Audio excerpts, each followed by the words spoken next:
Good morning, everyone. I'm sorry we're having a little bit of technical difficulties, but we appreciate everybody being here.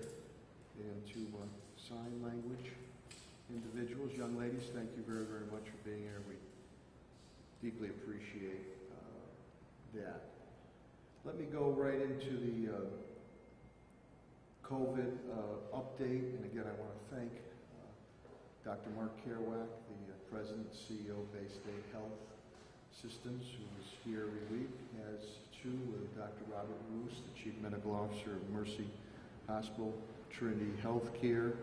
And after my update, we'll bring these two gentlemen up as usual again to give their updates, and so they can get back to their important duties at their respective medical institutions.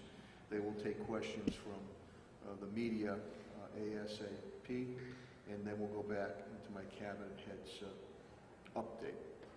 So this is a first.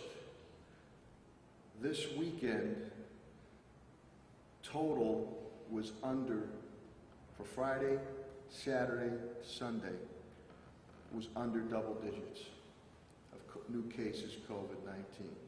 4 Friday, 1 Saturday, 3 Sunday, for a total of 2,973. So that is the first weekend, probably going back to when this all started well over 6 months ago, that under double digits of new cases were registered over the weekend. That's absolutely fantastic, and a testament to my cabinet heads, down the rank and file, to the residents and business community, and to our medical institutions who are working hand in hand with us. But we have to stay ever vigilant and keep following the script.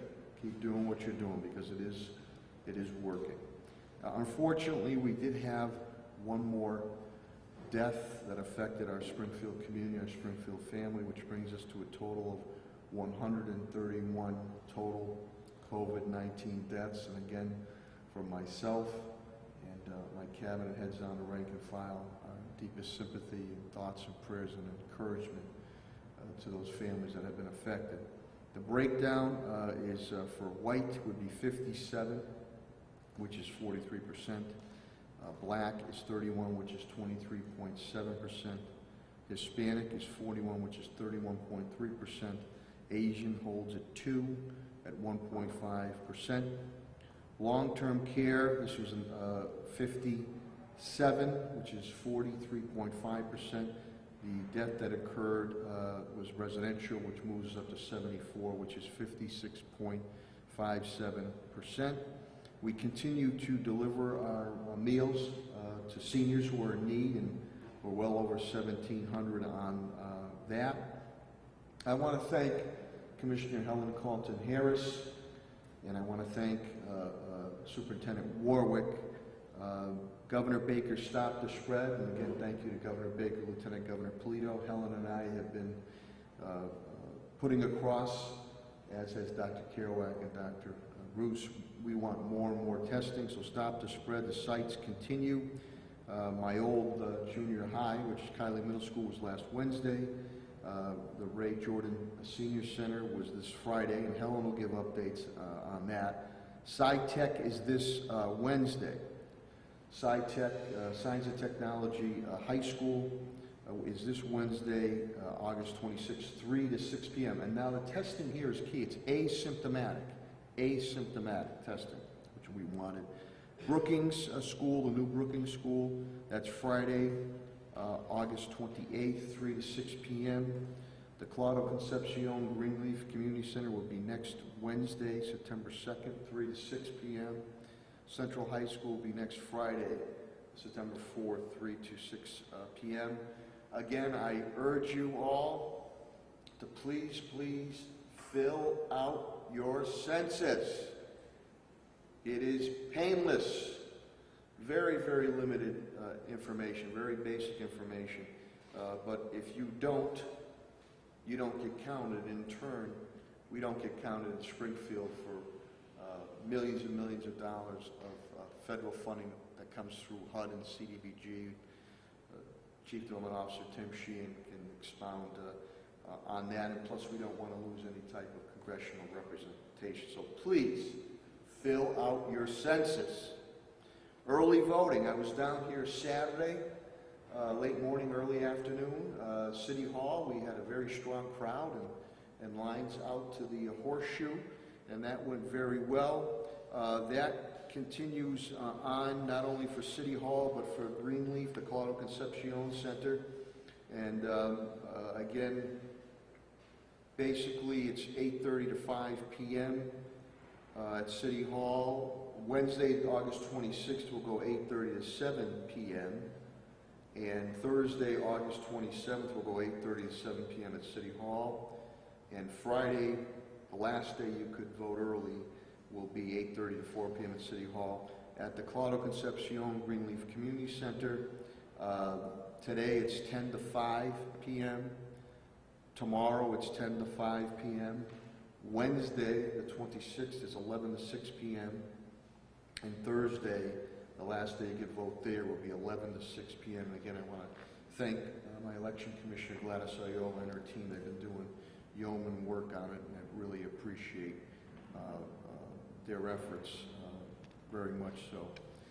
The city libraries, which Helen Carlton Harris is she has a number of departments under her as a cabinet head, but Molly Fogarty indicates to me that over 2,500 curbside appointments have been done since we reopened for outside appointments. 15,000 items have been loaned out, which is very, very good. Neighborhood aspects, from the north end to Indian Orchard. It was down the north end for years and years and years. They talked about safe passage when the north end was split up many years ago to stop people from crossing the dangerous railroad tracks. We're finally working with MassDOT. We've accomplished that, and I want to thank Director Chris Signoli. The tunnel has gone in, and soon that will be opening to coincide with the Brightwood Lincoln New School, $80 million, $90 million new school built on Plainfield Street. This will have the north end residents have safe passage underneath those tracks to get back and forth through the north end area and not have to put their lives on a line trying to cross the railroad tracks. So appreciate that. And in the Orchard, little things mean a lot. And I want to thank the Indian Orchard Citizens Council, Paul Karen, who's a retired state rep from that area, and Zeta Govin. The orchard in bloom, the hanging flower pots, which look fantastic, not only in the orchard area, but they come from Pasco Road all the way to Boston Road and into the orchard Main Street area, and they absolutely fantastic. They're well kept, and it's just very welcoming. So many of us donated to that campaign, and to the business community stepped up, from Rick's Auto Body to Eastman. Eastman just gave us 5,000 cloth masks too, so it just was wonderful there. Let me go to the police update. Commissioner Clapprood, there is nobody out in COVID, which is very, very good. We had a terrible incident that occurred, very disrespectful and disheartening and saddened. The Beauregard's Scavina Memorial Park was defaced with terrible acronyms being put there, ACAB, which indicates all cops are bastards, and FTP, which means F the police. And it was hurtful, it was disrespectful, as I've done with other defacements, whether it's the Italian American War Veterans Monument or the Black Vietnam Veterans War Monument in Mason Square. Pat Sullivan and crew will get that cleaned up ASAP. But it just comes at a very crucial time. You know, we're all working so hard to unite and work together and better understand and mutual respect, and then we have an individual or individuals that want to divide us. So absolutely terrible. These officers, Elaine Beauregard and Michael Scavina, made the ultimate sacrifice. And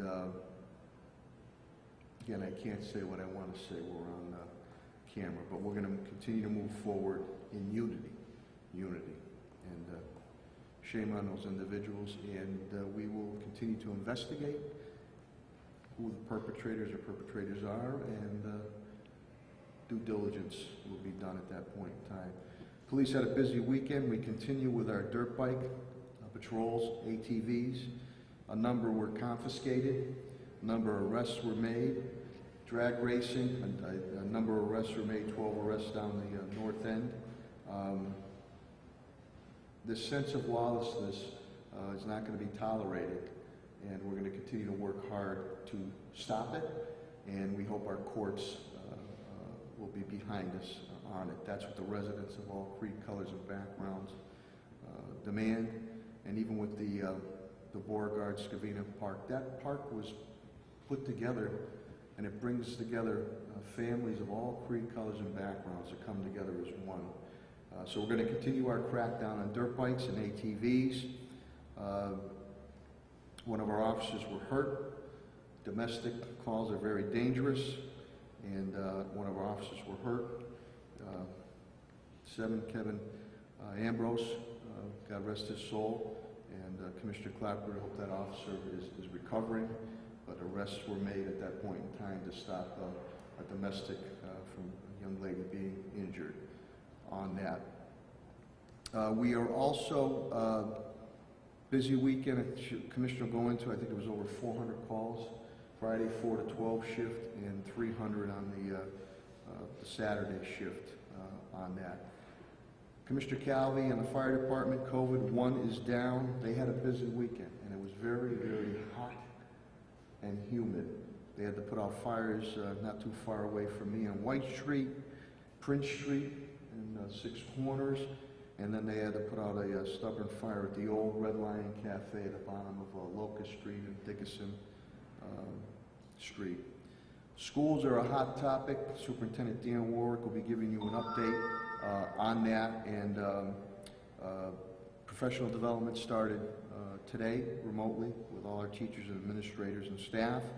Meals, we are now have served 2,419,080 meals, breakfast, lunch, dinner, and snacks. Over 87,000 went out this weekend.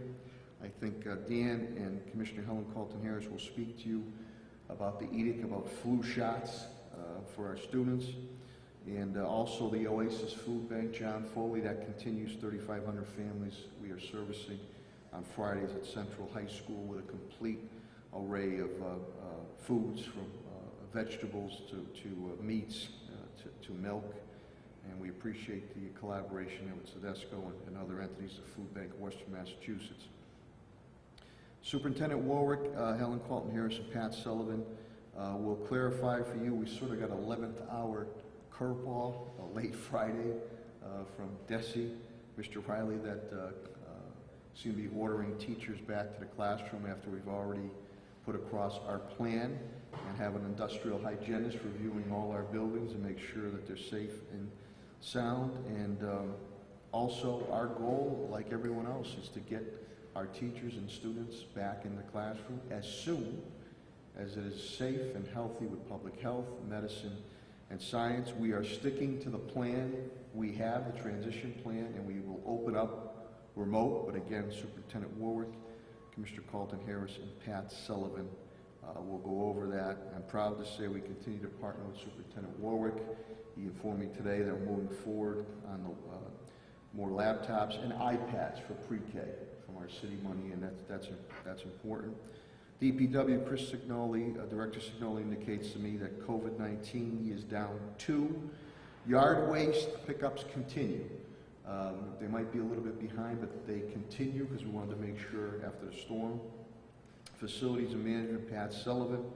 Storm cleanup should be completed all this week. The Sea Arena, for all you hockey aficionados, will be opening following, Pat can get into that, following the COVID-19 type restrictions for hockey practice.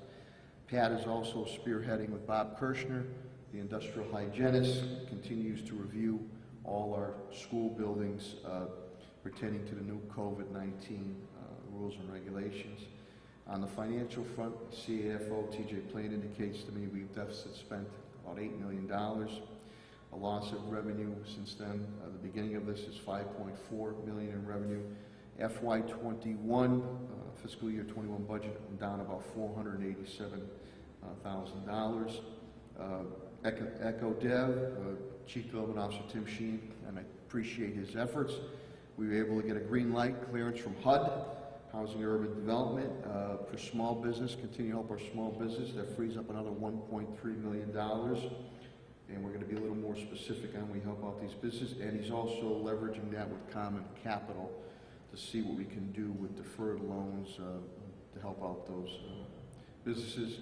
Attorney Bill Mahoney, my HR Labor Director, again, the travel restrictions continue.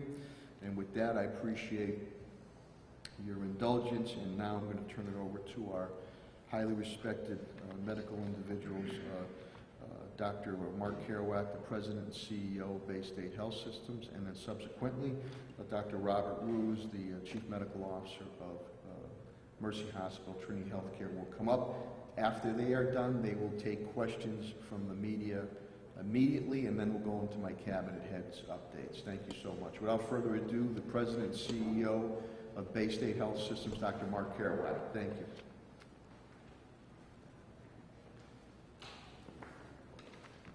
Good morning, everybody, and thank you, Mr. Mayor, again for holding these conferences and for the cooperation of everybody on your team.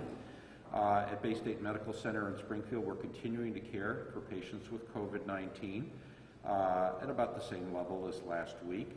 There are today 17 patients at Bay State Medical Center, 2 in intensive care. That's versus 16 last week, so about the same level. We continue our active efforts at testing. We're testing between 800 and 1,000 individuals a day. Like everyone in the country, our testing supplies are strained by the demand and supply, but we've continued to work at it and currently have turnover times of a day or less for a test performed at one of the 6 Bay State testing sites.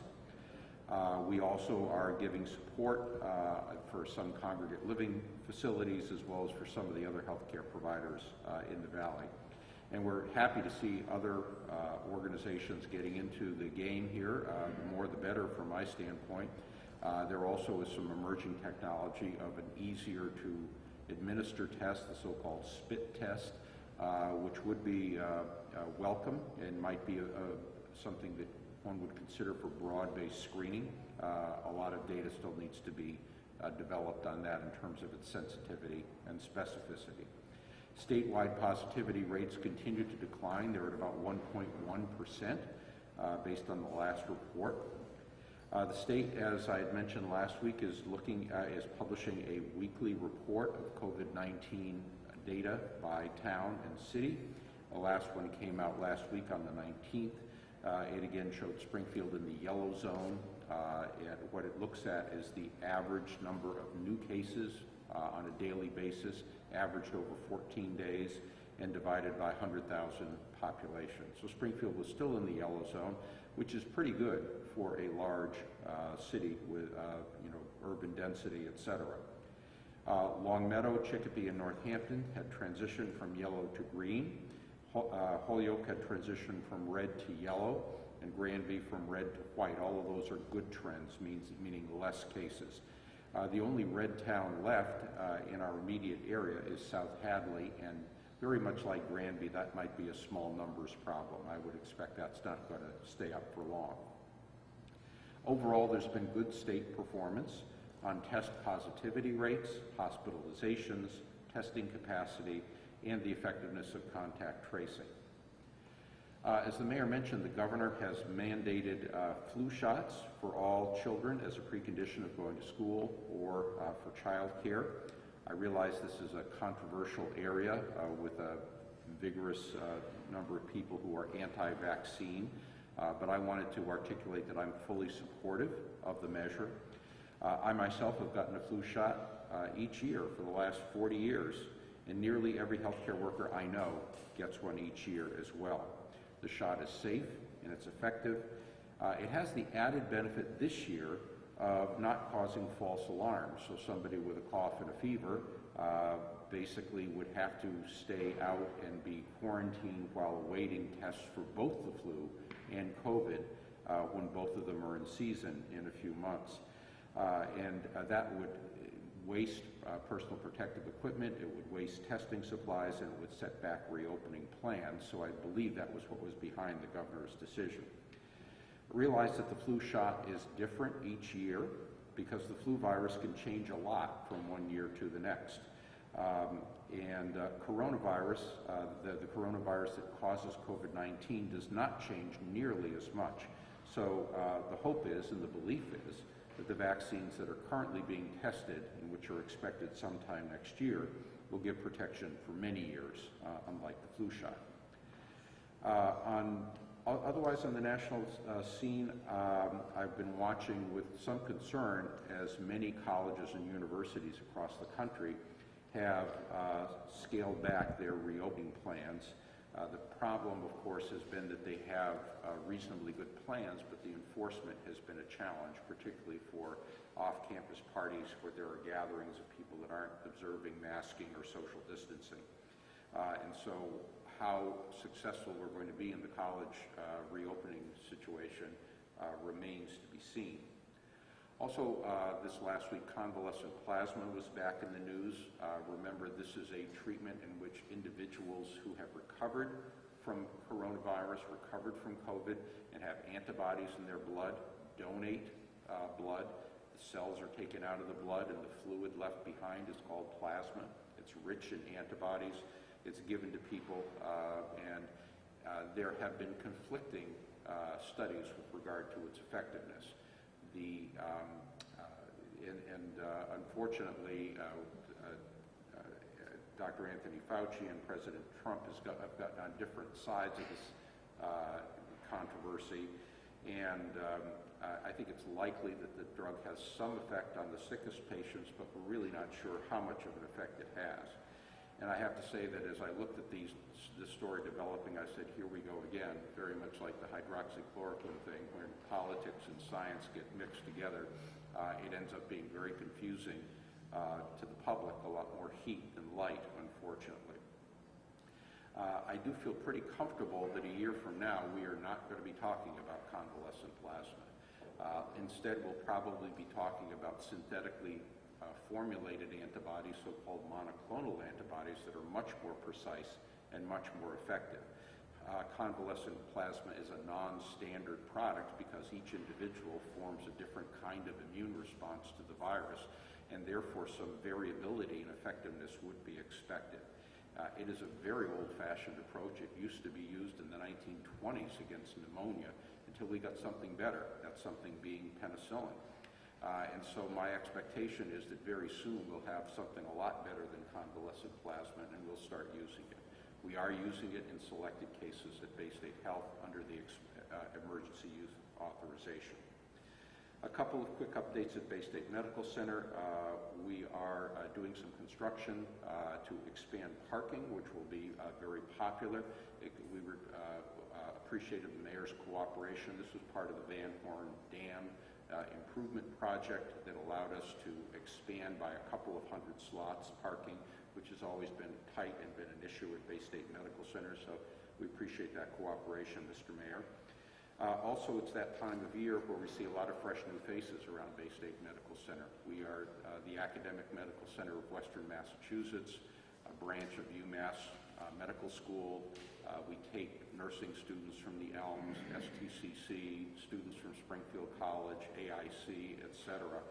And so there are 30 different health professions that train at Bay State, as well as a number of non-professional trainees who do apprenticeships there.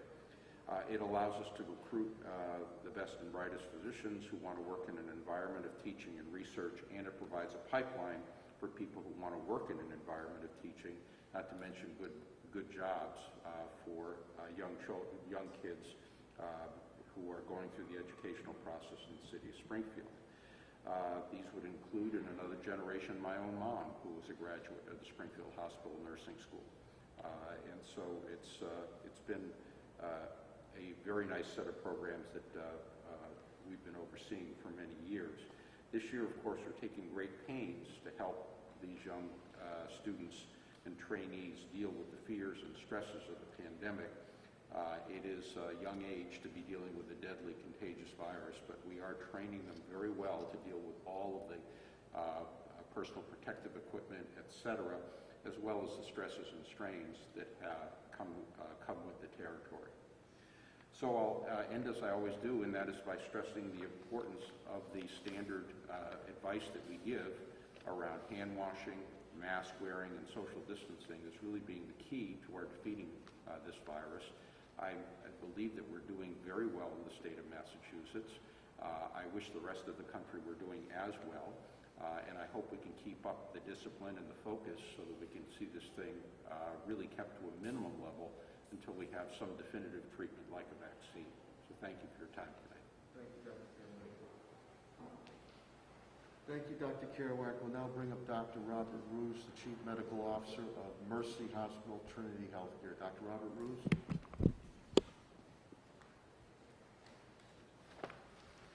Good morning, everyone. And Mayor, thank you. And I want to commend you and Commissioner Carlton Harris and your entire cabinet. Quite an accomplishment to see the numbers of new infections in Springfield go into the single digits over the course of this past weekend. I also want to thank the media for continuing to be here and report out fact-based information as this continues to evolve week after week. To the viewers and the community, I want to also say, keep doing what you're doing. It's working. Unless, of course, you're doing something that you shouldn't be doing. And I'll get to that in just a moment. The masking, the physical distancing, the limitation on our activities and gatherings, the hand hygiene that you're doing is working. And now is not the time to ease up, but it's actually the time to step on the gas. The lower the numbers, the potentially more effective that we can be in isolating any remaining infections and possibly work towards extinguishing this as soon as we can. At Mercy Medical Center, we continue to have very low numbers of hospitalized patients over the last few weeks, with only 2 present today and over the course of most of last week, with 1 in the intensive care unit. We've had a test positivity rate that has mirrored the state average at just a little over 1%, at now having performed about 35,000 tests thus far. And it was mentioned, the data here in Massachusetts continues to trend in the right direction. We've seen the test positivity rate go down now to about 1.1%. We've seen declines in hospitalized patients to 315 as of the latest report, and only 50 patients in intensive care units and 20 on mechanical ventilation throughout the entire state, which is quite a striking difference from where we were in April and May here in the Commonwealth. These are all incredibly good things, but I would push that we should continue to work now to drive the test positivity rate down even lower. Because in the context of widespread testing, it is that statistic that is the best measure of whether or not we have reduced or can eliminate the rate of local community transmission. And it's that journey, and while it may be a very long journey, it's that journey that I've called before the journey to zero COVID. Because as a community, I would say that that really is the goal. As a region, as a state, and as a country, we want to get to the point where we have no, or as close to it as possible, new COVID infections day after day. Quite remarkably, yesterday, according to reports, signified 7 consecutive days where China reported 0 new cases of local community transmission of the coronavirus. While they've recognized there have been some small numbers of cases imported into the country via travel, that's quite striking for the country for where this infection first began. And I believe that we could do that here. We could similarly do that with continued focus on 3 important elements that we've been stressing since the beginning of the pandemic. The first is nearly universal adherence to our recommendations of masking, physical distancing, hand hygiene, The second is widespread, timely, and accurate testing with robust contact tracing and quarantine. And the third is to continue the data-informed recommendations and approach to guiding how we reopen and engage in other activities. The good news is that here in Massachusetts, we know this. We've seen the results of this. Dr. Kerouac has talked about this, as I have, and we've informed efforts on the state level to continue down that path. We have, however, still seen clusters of infections when individuals have not followed those recommendations. And this past week, the weekly report from the Department of Public Health showed that. As Dr. Kerouac mentioned, there was one community in our local area that was identified as red on the weekly DPH report, which signifies an incidence rate or a rate of new infections above a threshold of 8 per 100,000. And South Hadley is indeed a small community, so every single infection matters, and we look at that type of incidence rate. But when it was traced back to the origin of that incident, it was found that there were as many as possibly 18 infections traced to a single indoor gathering amongst young people between the ages of 18 and 21. And that shows why we must continue to press on towards zero. Because it only takes one person, it only takes one asymptomatic or mildly symptomatic person who could be infectious to be able to transmit this virus in a setting that's indoor, without masks, and without proper distancing. So that dozens more, or potentially even hundreds, could potentially be infected. So I urge you all, as we have been, to remain vigilant during these times, especially as we approach the fall and winter, where we know respiratory illnesses will increase, including influenza. On the testing front, we've seen the numbers of molecular tests go up over the past 2 weeks on a daily basis, which is a good thing, that there's more tests being done. And last week, the Department of Public Health did offer some additional guidelines for surveillance testing of other types of facilities and programs, including congregate care programs, which includes group homes, residential behavioral health treatment, certain types of shelters, and residential schools. This is important, as it seems that the surveillance testing that's been done amongst staff and residents of skilled nursing and long-term care facilities, as well as the safety protocols that have been put in place, have lessened the overall impact on those facilities and residents over the past few months. We're now taking, the Department of Public Health is taking additional steps to ensure that we minimize any potential outbreaks that could occur in other congregate care settings. What it also means is more testing, which is, as mentioned, putting a strain on some of the existing resources locally, statewide, and nationally. At Mercy, we continue to perform between 300 and 400 tests per day, and we're able to perform those tests so that results do come back within 8 to 24 hours. We continue to test all patients coming to the hospital, all those before procedures, all colleagues or patients with any risk of exposure or symptoms, as well as many regional nursing homes and other offices and providers. At this point in the pandemic, I would say that we're quite proud and able to continue to do that testing at Mercy Medical Center. But we also recognize that that capacity is not enough for the entire community. And we do encourage additional others to be able to continue to test and develop new mechanisms and platforms. With schools beginning to start, we know that some of the reference labs are reporting turnaround times of 3 to 7 days, and the demand for testing is only going to increase. So it's an area that must remain one of focus. And in regards to treatment, the FDA did announce the emergency use authorization of convalescent plasma for the treatment of hospitalized patients yesterday. I would concur with what Dr. Kerouac mentioned in regards to it. And just to clarify, the emergency use authorization refers to the ability for the FDA to allow unapproved medical products or therapies to be used in an emergency setting for a serious condition when there are no other adequate or approved alternatives.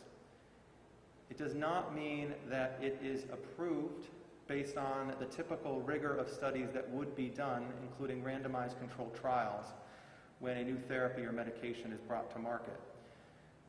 I do want to mention that there have been many products and some medications that have been granted the EUA, the Emergency Use Authorization, since the beginning of this pandemic.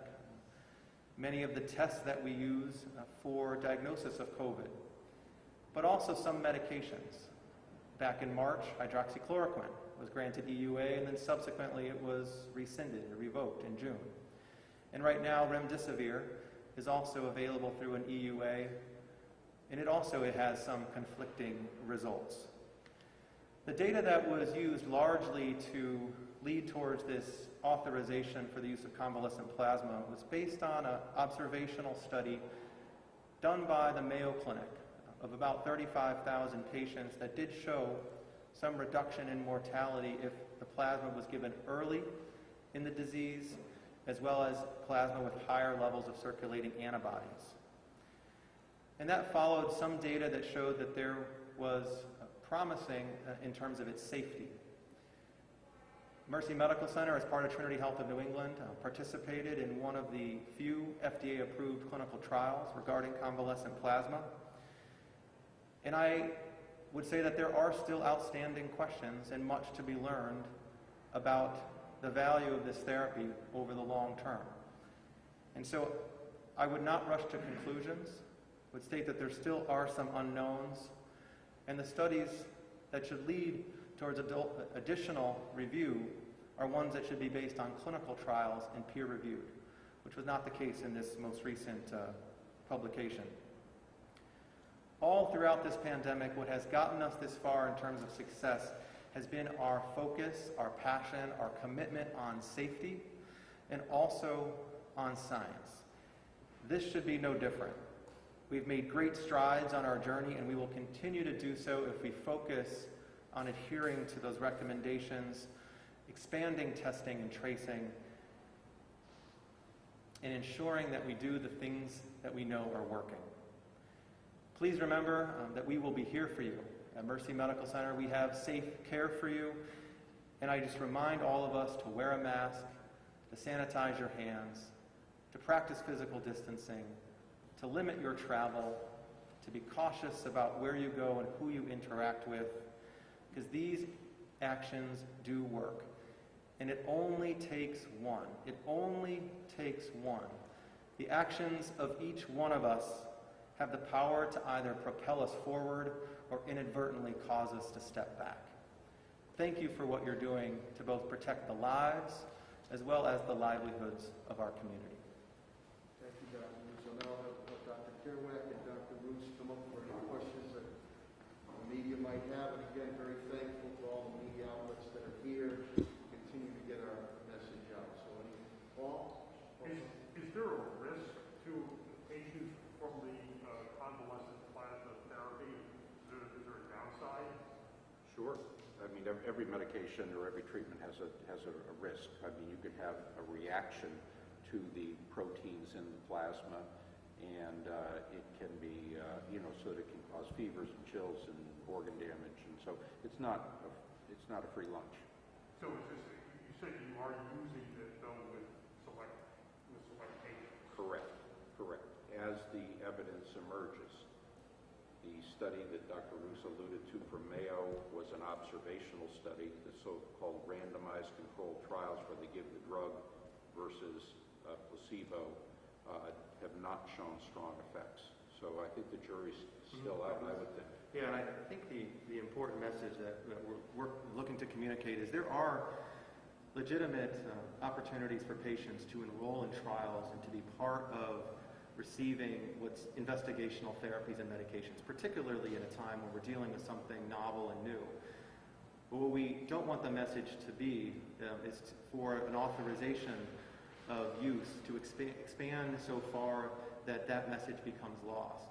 And patients should understand that there are risks and potential benefits to what they're engaging in, and we expect that the providers and the scientific community to help us convey that. I think some of the hype that was in the news over the weekend is definitely unjustified. Is there a risk here, though, that now that these clinical trials are going to be hated because patients are going to say, I don't want the placebo, I want the real thing? I think that's exactly right. And it's very unlikely, pardon me, that we're going to get any smarter about this until another randomized trial gets done, or until a better agent comes along, which I suspect will likely be next year, the so-called synthetic or monoclonal antibodies. Another area that the FDA is being urged to expedite that I read about over the weekend are home test kits. Do you know anything about these? So I'm not sure actually which ones they're referring to specifically. The spit Well, test, I the spit test number from of Yale. manufacturers, I understand, are pushing these home test kits. Well, everybody's pushing them. I mean, there are people that there are commercial ventures behind them. They're pushing for approval is what I mean. Well, I think everyone would like more, but you'd like it to be accurate. I believe the most recent EUA from the FDA was on the Yale spit test. Okay. That was, that's been tried in a couple of places. They showed an equivalency between the spit versus the swab. Spit into a tube, cap it, send it along, very much like, a number of other tests that are out there. I've not seen any of the scientific data in terms of the sensitivity and specificity, and certainly for use in a hospital, you want it to be highly sensitive and highly specific. On the other hand, if you were screening a whole bunch of people, let's say for the NBA or for, an entire school system, having an easy to perform, slightly less sensitive test might be a pretty good way to go. So I think they may find their role in this whole puzzle here. Mike Mastrodelli, 2240. Matt, any other questions? I'll ask my question. Any other questions of Dr. Caroline, Dr. Roos? Okay, gentlemen, thank you so much. Thank you, Mr. Mayor. Appreciate it. Stay healthy, and you and your staffs and families.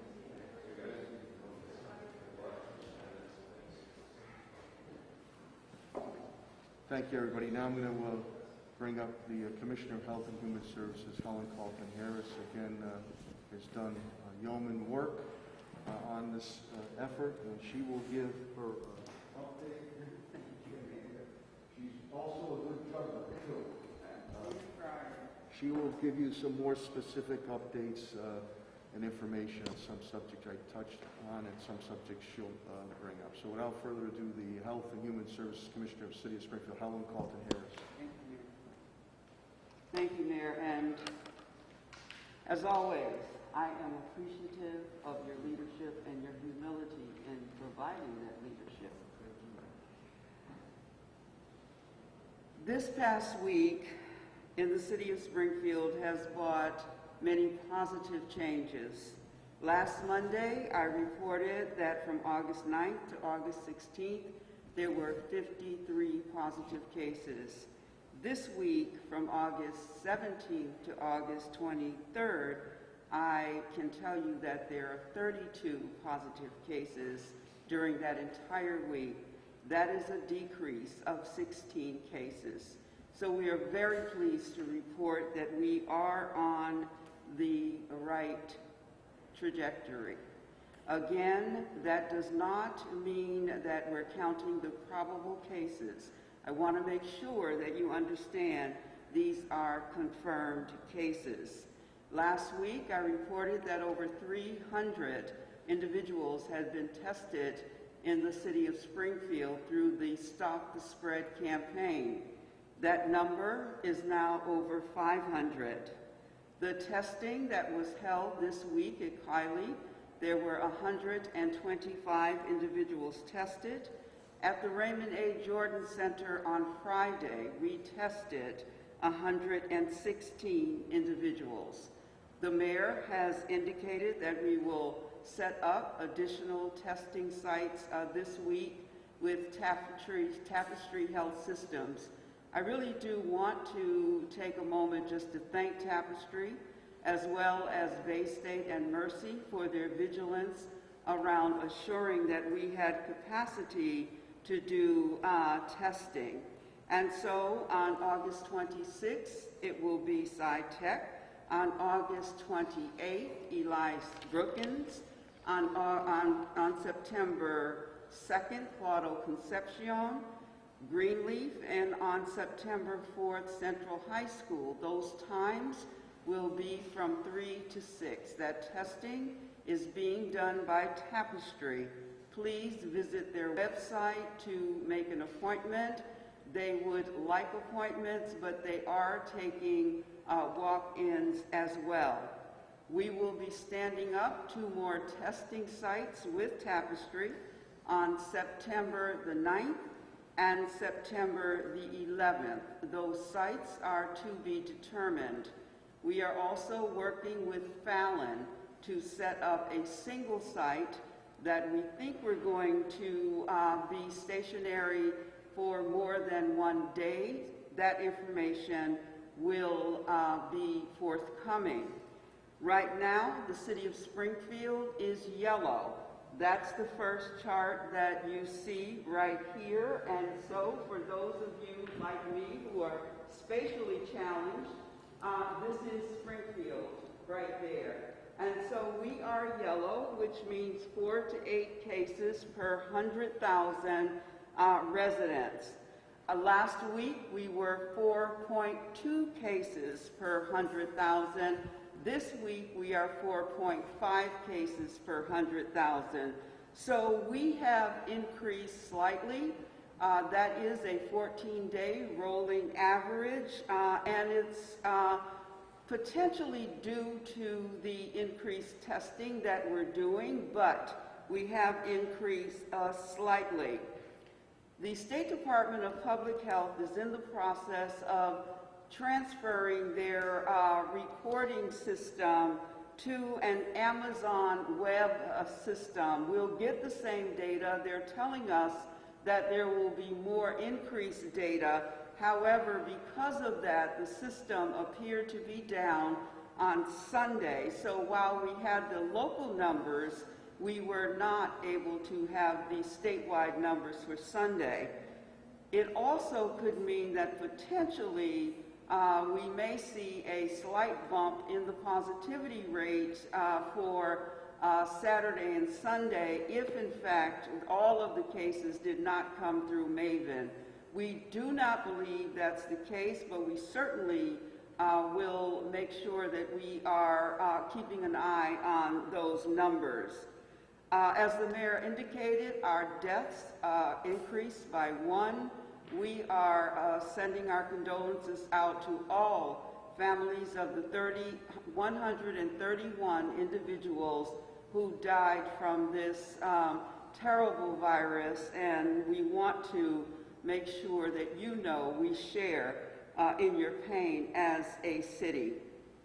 The Springfield School Committee, under the leadership of Mayor Sarno and certainly working with the superintendent, we have worked collaboratively with Springfield Public Schools since the beginning of this pandemic. Their nurses helped us with contact tracing early on, and we contact traced together prior to the state setting up the contact tracing collaborative. Together, we contact traced over 700 individuals. I am appreciative of the work of the nurses in the Springfield Public School, as well as their nursing supervisor and the entire staff. Our relationship with Springfield Public Schools, as I indicated, goes back to March in contact tracing. We find ourselves working closely on a number of fronts.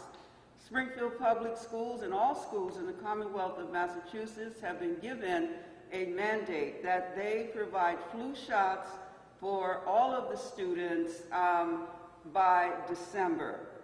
That's a very tall order. So we will be, and a tall order that I know we can meet, but we will be working closely with Springfield Public Schools, pediatricians, and we will put a team of individuals together. We have a meeting next week.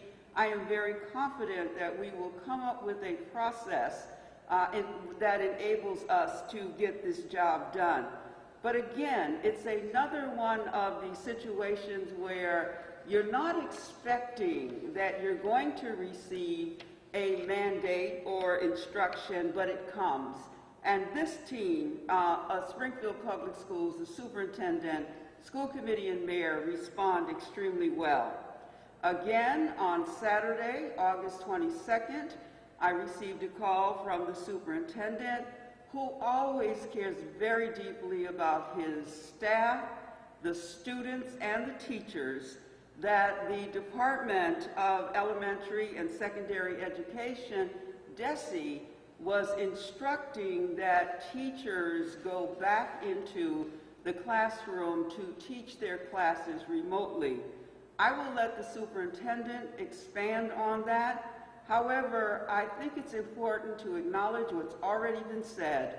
We have worked together for months, putting plans together to make sure that we were having the best outcome for students and teachers. We presented before the Springfield Public School Committee. They agreed that remotely was what they voted to do. And we were going down that path when suddenly other instructions came that needed to be considered. Now, the CDC is recommending that we consider throughout all of our school districts in the Commonwealth and nation the ventilation upgrades or improvement that might be necessary. So we obtain consultants from a reputable organization to do an assessment of Springfield Public Schools, and we're doing that. And so we want to make sure that we do our risk assessment, that we do our surveillance, that we do our mitigation, and that is what we are working towards. And so it's important that we do not stop our process because it's good public health. It's what we need to do to keep everyone safe. So I am absolutely supportive of our moving forward with the plan that we have for the first quarter.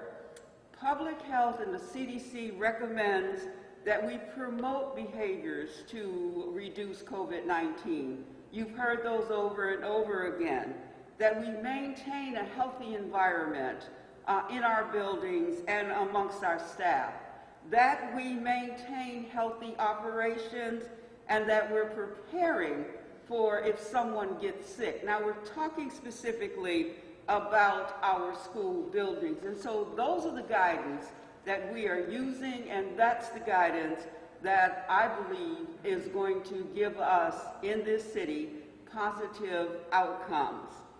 The superintendent, his staff, the mayor, the Department of Health and Human Services really will continue working together collaboratively and using science and using best information to create plans for the city of Springfield.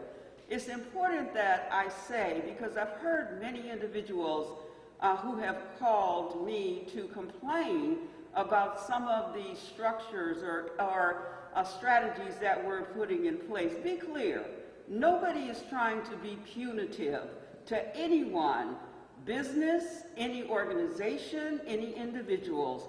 What we are trying to do is what the mayor has said consistently: get through this together. And how we get through this together, we need to live through this together. And so that's our goal. It is not to be punitive, it is not to hurt anybody, it's not to support our economic base. It is to say we want to get through this together. And so with colleges returning again, there will be an influx of individuals who will be on our campuses, who will be a part of the fabric of the city of Springfield. We want to make sure that our college students are safe as well as our residents. And so we are continuing to work with our colleges to develop memorandums of understanding so that we're clear about the process moving forward. And I thank our staff, the Department of Health and Human Services, for working with the colleges. This is really important. There will be, again, an influx of individuals from around perhaps the country, certainly around New England, who are going to converge in the city of Springfield, and we need to be prepared for that as well. So I want to thank Tapestry again, because I've been so appreciative and so impressed with their professionalism as they have moved forward working with us. I want to remind us that EEE is not gone away, and so it's important that if you are out from dusk to dawn, that you are covering up and using personal protective equipment. Flu season. Flu season is upon us. The Springfield Department of Health and Human Services will be giving flu shots, but I recommend that you do take a flu shot, particularly if you are 6 months to 4 years and over 50, have chronic diseases, underlying condition. It's important to get a flu shot. So we will be working and partnering with AMR, who will be working with us to give flu shots to homebound individuals. We know this year many of our residents may not want to go out, particularly if you have been homebound or have mobile challenges. And so we will be offering flu shots through AMR that will go to the homes of individuals. Our plastic bag ordinance we talked about last week, we are extending that until January the 1st, 2021. There is a lot going on. There is a lot of good news. And the good news is in our case count.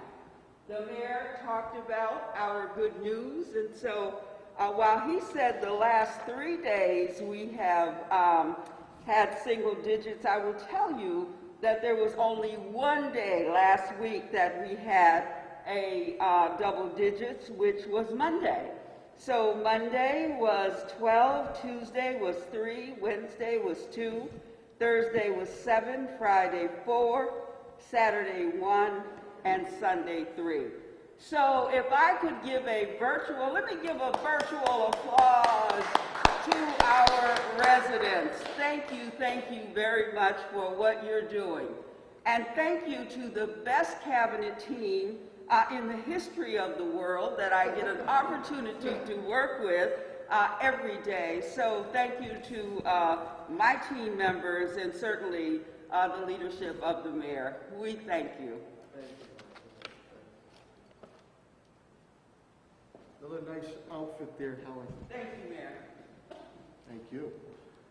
Okay, we'll now go into our public safety component, and I will start off with the Fire Commissioner of the City of Springfield, Bernard B.J. Cal.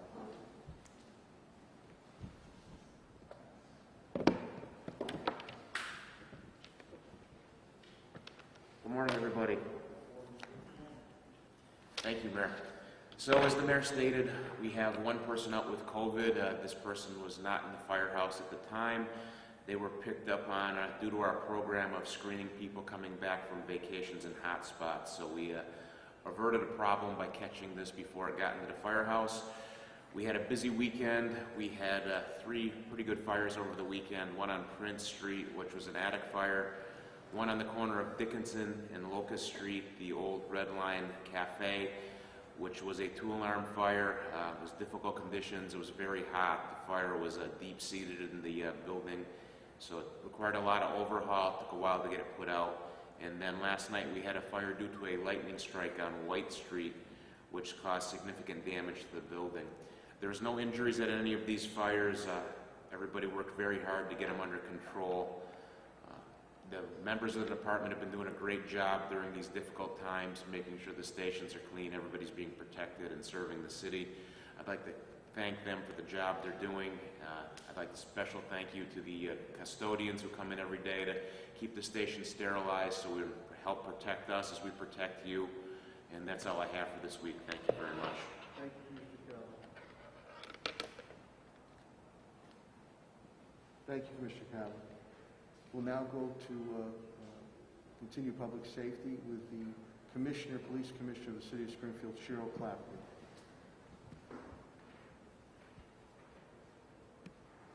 Thank you, Mayor.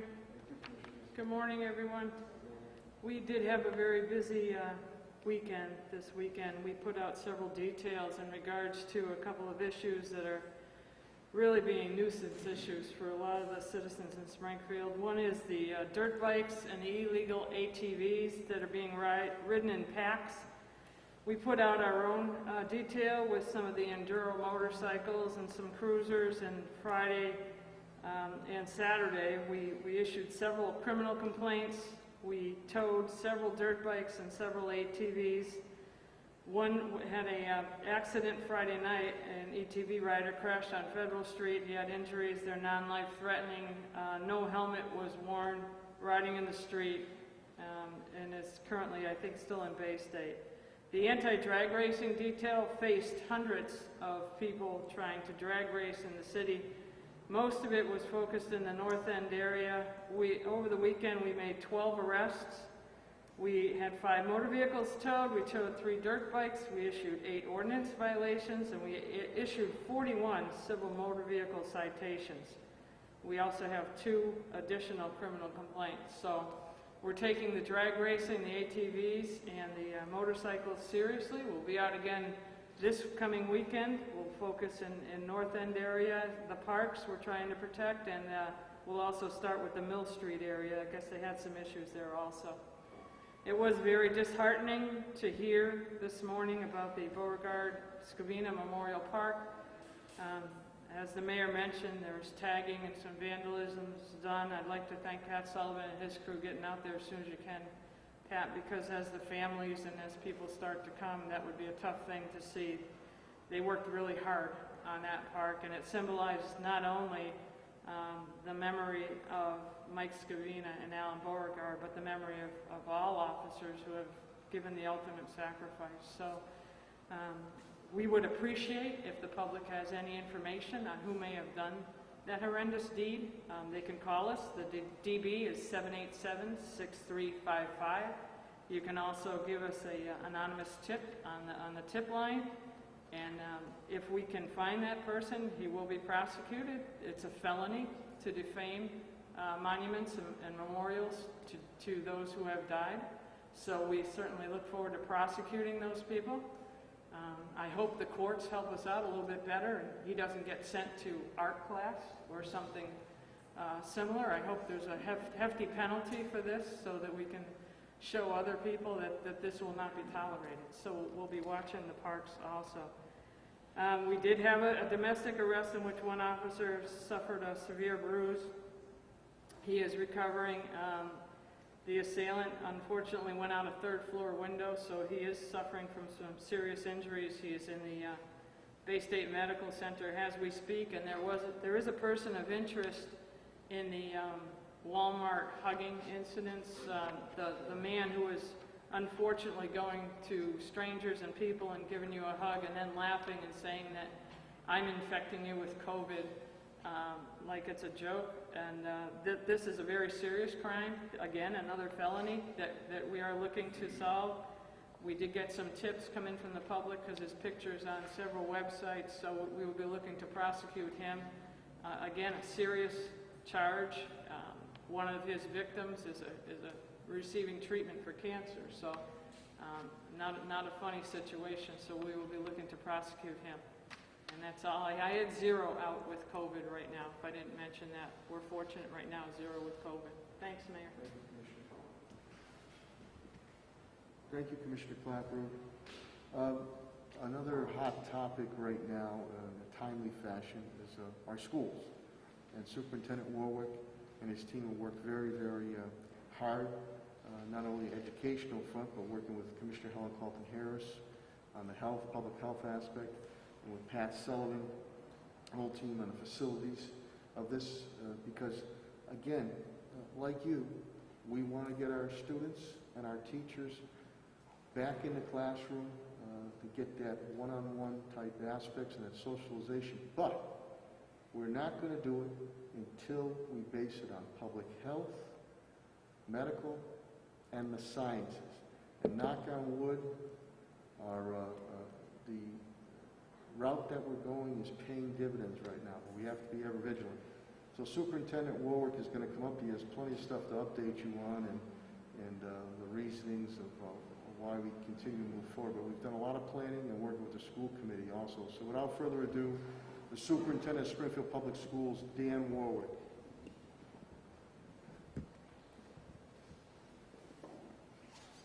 Thank you, Mayor. Good morning, everyone. A few updates today.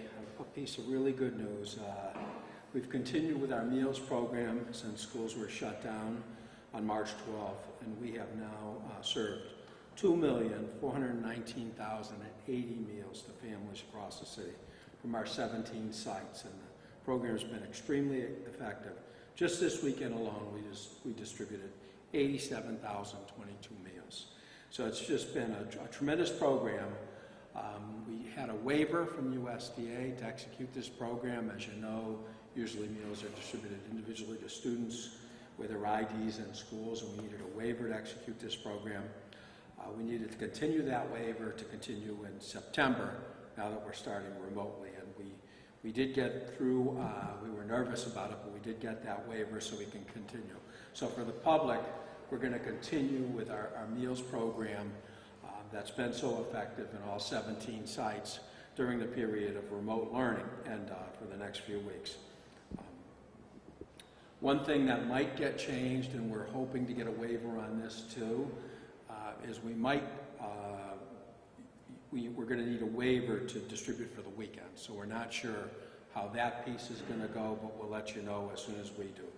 But for now, we're doing them for the weekends too. It's Monday to Friday, and we're going to continue that. And again, it's been just a tremendous success, and just, I think, help families through this tragic situation. Our staff, considerable staff, started PD this week. So we started PD, again, following our plan, which is delivering PD remotely for our staff, working collaboratively with staff so that we're delivering the PD. Staff are working from their homes. That was our plan all along, and that's what the school committee voted on. After working very, very closely with Commissioner Helen Carlton-Harris, Pat Sullivan, and the mayor's team, we took a good look at what we should do for the city of Springfield. We were told that the school committee had the authority, and we went to the school committee with our plan. The school committee unanimously approved our plan, so we're moving forward with that plan to deliver our PD remotely. So this week, our staff is going to be engaged in PD. The next 2 weeks, our staff is going to be engaged in professional collaboration and planning, the extra 10 days that the commissioner gave us to put a plan in place to deliver. So for those next 2 weeks, again, staff are going to be working from home, working together to remotely to plan and execute our remote plan. That'll start September 15th. So again, a great deal of work is going to be done. One thing families can expect is that the teachers from every school are going to reach out to the families and talk to each family about the expectations for our remote learning plan and what they can expect for the students. Again, our remote plan is a robust plan. It's a full day of instruction and student work equal to the present school day that we left with. And it's going to, again, consist of a lot of work between staff working directly with families. So they're going to expect that conversation within the next 2 weeks. That's part of the plan, so that we can execute this remote plan for the first quarter. As our health commissioner suggested, that we work with Pat Sullivan, and we determined, given the age of some of our HVAC systems, it was wise to take a good look, and we hired a specialist to come in, an industrial hygienist to take a look at those systems. We're going to see what the results of that are, and then make a determination what we do second quarter and beyond for our students. As educators, we all want to get our kids back in school, but we wanted to make sure that our students were safe and our staff were safe, and we feel we can execute a strong remote plan for this first quarter while we're taking a look at that data. As the mayor said earlier, and Helen so capably said, that we'll look at the health and science We'll look at the data from our buildings, and we'll see what's going on relative to the infection rates, and we'll make a decision what's best for Springfield as we move forward. We're very confident in what we've done. There's been a lot of new updates, and we're working very closely with our health commissioner on the flu shots. Like the health commissioner, I think the flu shot piece is a good idea. We have a mechanism in place. We'll work with our health department to implement that program, but we've been hit hard by the flu the last several years, and I think this flu shot program will be a big help. We had a little snafu opening up our PD today with some issues with Zoom, but we worked through those issues and got everyone going, and we're off to a very, very good start. One thing, again, I want to thank the mayor for is his support of the school system. We call him the education mayor. I know everyone else calls him the people's mayor. But he stepped up, this summer and taken a look at the fact that we don't have a set budget yet from the state, and helped us purchase the PPE to open, gave us millions to provide laptops for every student so we could refresh that order, and now has stepped up and said, go ahead with the iPads for preschool. So offering iPads to our preschool program is going to be of great help as we start the year remotely. So again, thank you, Mayor, and just so appreciative, and Helen said it, it's a great team here in the city of Springfield, and I'm confident that our team and our school committee are going to do the right thing for our students and our staff. Thank you. Thank you, Superintendent Warwick. And again, you have seen other areas across the country, specifically with colleges, but we have seen other places opening up schools and high schools where they've had to shut down. Our goal is the same as yours. We want our kids, our students, and teachers, staff, administration back one-on-one in socialization and that TLC as soon as possible, but we're going to make sure we do it based on public health, sciences, and the medical aspect. So we have plans in place. This is Plan 1, and then we're going to continue to transition an industrial hygienist, Bob Kirshner, who was very helpful to myself and Helen and Pat Sullivan and Tim Sheehan when we put the state-of-the-art homeless triage tenting medical facility there, which paid dividends. We did it ahead of the curve and ahead of the state. So that's what we're doing. And Superintendent Warwick indicated this is a structure remote opening. Things are going to be monitored. There's a grading system, there's a attendance system, and there's monitoring with our students, monitoring with our teachers. So we can make sure our kids continue to move forward. With that, let me turn it over to Director Pat Sullivan. Again, does a great job with parks and facilities, and he'll give an update and maybe piggyback on some other information. Director Pat Sullivan. Thank you, Mayor. As the Mayor indicated, we started early voting this week, and we've been working with the Elections Office, and we want to give everyone the peace of mind that we will have a staff person that will have the electrostatic cleaning guns at each of the locations, City Hall and Greenleaf, so if someone leaves the voting booth, that will be basically sprayed down with that machine, and again, trying to keep our numbers low as this graph indicates. We continue with the storm cleanup this week. It should be completed by the end of the week. What we're working on, we're completing parks and school grounds, and this storm developed a lot of hanger trees, especially along the Roosevelt Avenue area, so they're going to be taking care of those, which could cause a danger if we didn't do it. But this storm was about $200,000. Usually when we have storms like this, they're $30,000 to $40,000, but it just shows you how widespread it was across the city. We're completing the building reviews, working with the school superintendent and Helen Carlton-Harris. So we hope to have that report generated in the next 3 weeks to start reviewing that information. So they're going through the buildings. It's a team of 5. There's 4 mechanical engineers, and they are taking the information to develop the air exchange rates for each of our buildings. Sierra Arena is scheduled to open for September 18th. That will be for practices and drills only. There will be no games at this time at Sierra Arena. And then to Commissioner Clapprood and to the families of the Beauregard and Scavina. We felt terrible when that happened. We have cleaned it up this morning. And just a warning, there's cameras near that area, so we're hopeful that we pick something up. So we will be working with the police department and reviewing that footage. Thank you very much. Thank you, Pat, for your continued efforts. And now the Department of Public Works, Director Chris Signoli, he and his team, since day one, continue to be out there to do the street activities and trash being picked up, recycling, yard waste. Construction continues to go on, sidewalk work, and I'll tell you, I was in Six Corners Saturday, and that roundabout is looking fantastic, and the Ruth Elizabeth Park across from Brookings, Pat and Chris, is looking, the traffic reconfiguration, Central Street and Newell is looking fantastic. Without further ado, the Director of the Department of Public Works, Chris Signoli.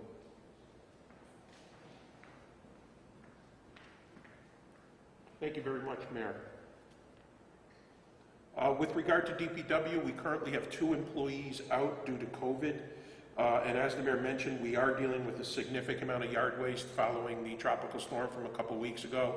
Our department's been working with Pat's department in forestry on removal of stumps, fixing of sidewalks. So if there are those issues, please make sure you get them into 311 so we can make sure we have them in our database.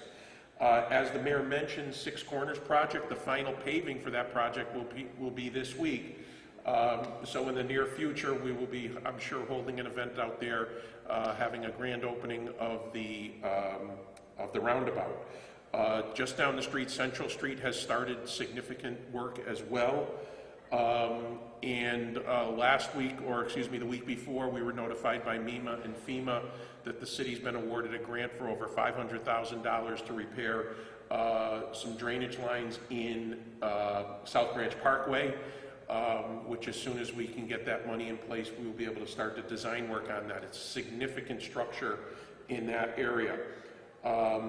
We also, as the Mayor mentioned, the tunnel in the north end, the tunnel underneath the railroad tracks has been completed. So now the approach work will start on that, and at the same time we're going to be doing design repairs on the tunnel at the Harina School underneath Bernie Ave. So really making a lot of headway with regard to construction projects throughout the city. And I believe that is it, Mayor. Thank you. Thank you, Director Signoli. Thank you again, especially for the tunnel, safe tunnel passage down underneath the tracks. You were our point person on that, and we're very steadfast to get that done for the neighborhood. I appreciate that. Again, I always say Springfield's in the business of doing business, and before I bring up Director Tim Sheehan, Chief Development Officer Tim Sheehan, we're doing a balancing act here, and in order to obtain public confidence, consumer confidence, we have to tame, and we will defeat this COVID-19. As Commissioner Helen Colton-Harris has indicated, that is #1 priority. We are trying to run on parallel tracks to keep our economy going the best we can. But if you don't tame this thing, and you don't defeat this thing, that public and consumer confidence is not going to be there to venture back out into businesses, the schools, the neighborhoods, parks. So it's a delicate situation that we're dealing with. But on the business front, I really want to commend Director Sheehan and his team. Between HUD and CDBG, a couple million to help out residents for mortgages and utility bills and rents, and I think now we're probably with the new 1.3. Tim will give you a little more update on that. Overall, about 5 million total, over 3 million going to all our small businesses, and these are grants. And very proud of the diversity of these grants being awarded throughout the city, and many minority, whether women, minority, or veteran-owned businesses on it. As long as they follow that criteria from HUD and CDBG, we're going to help you out. Without further ado, the Chief Development Officer of the City of Springfield, Tim Sheehan.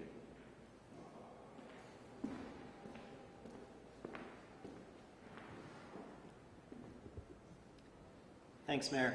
As the Mayor indicated, we have gotten approval of the reprogramming of approximately $1.3 million to go into programming to assist small businesses that have been negatively impacted by COVID. A large portion of that money we will assign to Common Capital, and we're in the midst of developing programming surrounding how exactly that money is going to be dispersed. But again, our priorities remain with minority and women-owned businesses that have under $500,000 in gross revenue and are located and serve low to moderate income neighborhoods. That has been our priority going through all of the funding that we've advanced to businesses, because the minority business owners have disproportionately been impacted, and so many of those businesses are essential to the quality of life that is within our neighborhoods. So stay tuned. We should be announcing in the week or so the program with Common Capital. And again, if there's a business out there that has a need, please feel free to contact the Office of Economic Development. Our staff is available. We can provide technical assistance to you in terms of programming that's out there. And again, we want to have as open communication with the small businesses in Springfield as possible. Thank you, Mayor. Thank you, Director Sheehan. Attorney Bill Mahoney, my HR Labor Director. Again, there was status quo update, but travel restrictions occur. The same thing with the financial. We gave you the update from CAFO, TJ Plant, and legal with the law department. So with that, I will now open it up to the media for questions and or comments pertaining to my cabinet heads or myself. Paul? A question for Superintendent Warwick. Dan, Superintendent Warwick, please.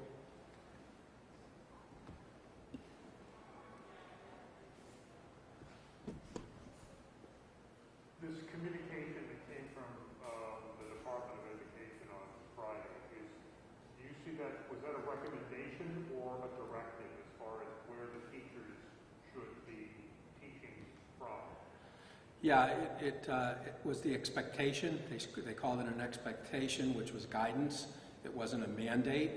We took a look at it. We put a lot of thought into our plan with teachers teaching remotely from home, and we feel, in collaboration with our health commissioner, Pat Sullivan with the buildings, the mayor and the school committee, we feel strongly that it is more prudent to have our teachers work from home. So we're going to treat that as guidance, but that's not a piece of guidance we're going to follow right now. So you're going to go ahead, they're going to teach from home through the first quarter, just exactly what the school committee voted on a few weeks ago. Right, that's our plan. Yep. Mike, Rasmussen, please. I guess just a follow-up on that, you talked about the HVAC systems at the schools. Is that any kind of more emphasis on why teachers should be staying home in the first quarter as well? So a great question. You know, working very closely with Pat Sullivan, we took a look this summer at the DESE guidance on where they'd like buildings to be relative to those standards, and we decided to go with a higher standard with Pat and bringing in an industrial hygienist. So getting the results from that is very important to us before we bring a lot of people into our building. Some of our schools have over 200 employees. Bringing them all together right now, in light of what happened in Arizona and some other places where it was just staff in there planning and they had a problem, that just wouldn't be the right decision for Springfield. We're in the yellow. We'd like to move carefully, and the safety of our students and staff is number one. We care about the education. We're going to provide a quality education, but we also have to ensure our parents that we care about the safety of our students, and we have to make that our priority number one. Thank you. Superintendent, is anybody working in any of the schools? I mean, is there staff that's still there? There's some staff working in the schools, sure. The principals are rotating in, the assistant principals. Custodians are still in cleaning and disinfecting. There are some staff in the schools. But to bring large groups into the schools right now, before we finish this building analysis, just didn't seem to be the right thing to do for Springfield, and we're not going to do that. Any other questions? And again, Superintendent, too, plan was put in effect and announced, well, yeah, maybe A week and a half ago, yeah. because people have to plan. Right. The families have to plan, the teachers have to plan, the children, so everybody made their plans on how we can make this thing work. So to get that 11th hour curveball, but again, we have a plan, we're going to stick to it, and I think by sticking to it, hopefully in the near future we'll all be better on health, public health, medical science. Any other questions at all? Superintendent? Thank you. Thanks, Superintendent. If no other questions, again, I want to, yeah, go ahead, yeah. Sorry. Sure, no, go ahead. I'd just like to talk again a little bit about the vandalism. Yeah. There's been other incidents of vandalism, but this is, I think this is the first one at a, at a memorial, Yeah. in the city. And I'm going to bring up Commissioner Clapper too. Yeah, it hits home. I mean, we had the Italian-American War Veterans monument that was defaced, and Pat Sullivan and crew, I appreciate, took care of that. And we had the Black Vietnam Veterans Monument a couple of years ago that was defaced, actually just before we're scheduled to have an event. Pat, I thank you, and we were able to get that done. And here, these things happening anytime are bad and disheartening and disrespectful. But we're at such a, I look at Helen's, we're at such a critical juncture right now. We're all trying to work together in unity to bring everyone together, to better understand each and every one of us, mutual respect, and we're making headway. I'm not saying we're perfect, but we're making headway. And to have this happen, these are two individuals who made the ultimate sacrifice. Their family members are very distraught, but you could see in their comments that they hope and pray that these individuals, or individual that did it, realizes what they did. So it's just things like this that happen, no matter what side or viewpoint it's coming from, negative, and it looks to divide us. It looks to divide us, and that is not right, nor will it be tolerated on either side on it. So I don't think it's a representation of the good people of all creed colors and backgrounds here in the city of Springfield, but we will deal with it and unite and move forward. But let me turn it over to Commissioner Clapper. She's firsthand with this. I would agree with the mayor in that I get out in the community a lot, and from what I'm hearing at community meetings and people I run into out there day in and day out, they appreciate what the women and men of the police department do for them. They understand we have a tough job, and we're going through tough times, and we understand that too. So we've been trying to make amends and build up that respect again, and build up that give and take that we have with the community. It's the only way we get things done. We can solve some crimes without any help from any witnesses or community partners, but they're few and far between. We can't be everywhere. We're stretched out, as we mentioned before. We're taking 300-400 calls a shift, so the women and men are going from call to call. So without the community letting us know what's going on, and this is suspicious and this is happening, we would be hard-pressed to solve some of these issues. So being at that memorial and seeing the families that day, and the hard work that retired Sergeant John Delaney put into it, the hard work that his committee put into it, how proud the Beauregard and Scavina and Ambrose, Carla was there also, how proud they were of that field. I think having the personal touch, and I knew all three of them, that it hurts a little bit more.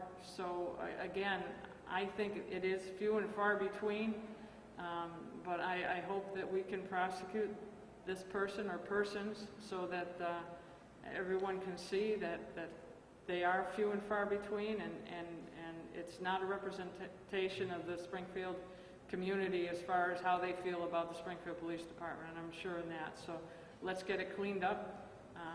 And thanks again, Pat, for doing that, and let's move on, and let's hopefully catch who did that and prosecute them. Just three things that we're already doing Office of Racial Equity and these conversations. 2 things with Commissioner Clapperow and our Community Police Hearing Board. We're going to be going out there and having these community conversations. And the second thing, the third thing, Commissioner, bringing the highly respected retired Chief Justice of the Massachusetts State Supreme Court, Roderick Ireland, Judge Ireland, who's coming for me too. And I think this is the dialogue here. So these types of events don't divide us, don't anger any type of fringe groups on either side. But it's just that when I got the call Sunday, you know, it was disheartening, and we wanted to take care of the matter right away, and you know, and we'll move forward. But that's all I'll say about that. Any other questions or comments, Paul? Just a follow-up. Commissioner, maybe you can answer this question as Pat has alluded to the possibility that there's some video footage that might be helpful in this case. It's possible, Paul. I mean, the schools have cameras, and obviously, you know, we've been putting up more cameras as we go. We had that one incident at the 9/11 memorial, and now we have several cameras on that, so we'll add some cameras here, but there might be some existing footage from the school area. And as we ask for help from the public, you never know. If it happened late at night, there may be some ring video or home video. Somebody might be able to help us out with who was out at that time of night and what are they up to. So hopefully we get some calls and we get some tips we can follow up on. You know, this is a new neighborhood park, and it's stimulating just exactly what we wanted. It's bringing families together of all backgrounds, diverse backgrounds, all creed colors and backgrounds. I see they're out there. That's exactly what Springfield is about. And I think that's important to be noted. Negativity seems to grab the headlines of the day, whether it deals with any one of us. But we'll deal with it. We'll move forward, and hopefully we can catch the culprit or culprits that did it. Any other questions or comments?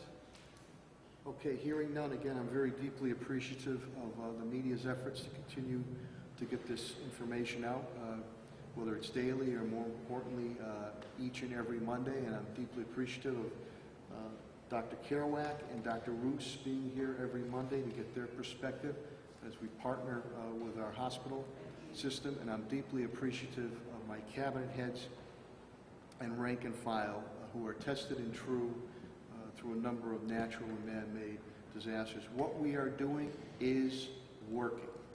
It is working. And again, our first priority is to be able to tame and defeat this COVID-19, which we will. By doing that, and we're trying to work on parallel tracks, but by doing that, you will get public confidence and consumer confidence and not have any false starts of taking one step forward and end up taking 2 steps back. So keep doing what you're doing. To the residents and business community, thank you. Your patience has been outstanding. I think you heard from Helen Calton-Harris, Dr. Kerouac, and Dr. Roos. Some of these smaller get-togethers, you have to be careful, and we're going to continue to monitor them. You can see across the country and across the state, some of these so-called smaller get-togethers end up being 200-300 people, and they become spreaders. So we have to be cognizant of that. We're going to continue our asymptomatic testing. I'm very appreciative of Tapestry and, again, Governor Baker on Stop the Spread. We'll continue our contact tracing. Early voting is going on, so please make sure you go out there and vote. Please fill out that census. If you don't count, and in turn the city of Springfield won't count. And many of the programs we put forward, CDBG, HUD, other things we're doing, facilities management, we're doing with the schools, we're doing with the health department, that money comes from those entities. And we need to stay above that 150,000 population mark. We run 153 to 155. You count. You count more than you think. So I need you to fill out that basic information. So go out and have a great day and stay healthy. God bless. Thank you very much.